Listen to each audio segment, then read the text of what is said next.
Well, we're at the ABA Ag Bankers Conference in Omaha with Shan Hanes. Great to see you. Hey, Kansas? Southwestern. Right. So you've been dealing with drought here as of late, but when you look at what you, kind of a recap of 2022, where would you put it? You know, we were held up. We've had drought for about 2 years.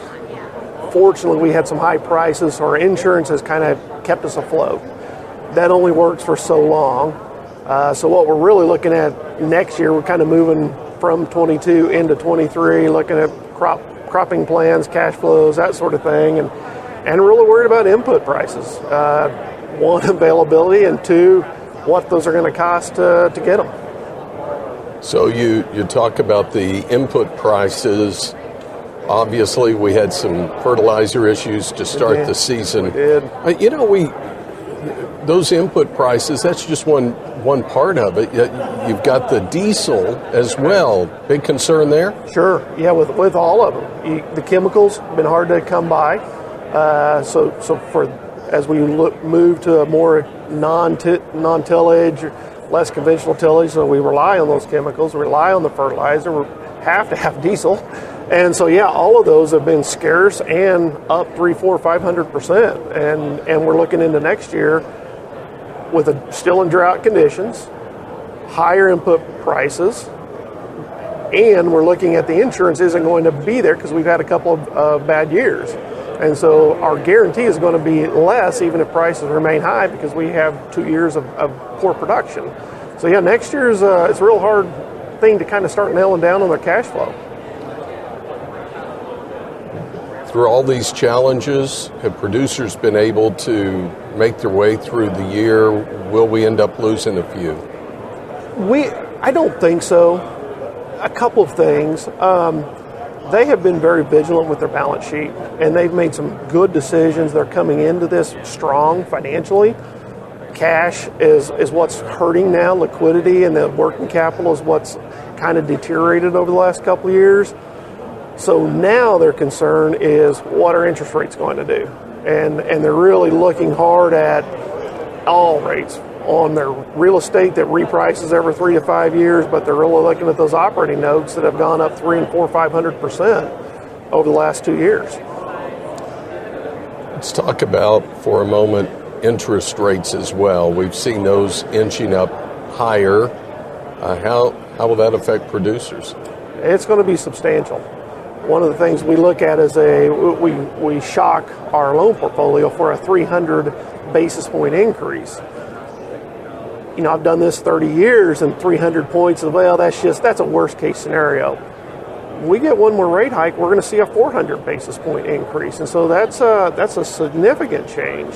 And they're starting to talk about it. We talk about southwestern Kansas, where we'll see some corn, see some sorghum, we'll see a lot of wheat, we'll see cattle as well. Cattle. Have I left anything else? Cotton. We're doing cotton, that's right. Some soybeans now. With the water, with the drought, you're looking hard at your best irrigated ground is going to go into that highest return crop. Your marginal ground that needs a little bit of help from Mother Nature, the sprinklers, the irrigation can't keep up. If you don't get a little bit of help, you're looking at a cotton, you're looking at a milo, because you don't rely on, you need 10 inches of rain during the growing season. Okay, so the last one here for you, producers. You had an opportunity to just sit down with all your producers at one time.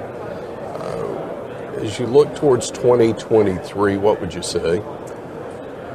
I would encourage them to take a very sharp pencil to what they're going to do, what they're going to plant, and how they're going to manage next year. I think the margin there is going to be very small.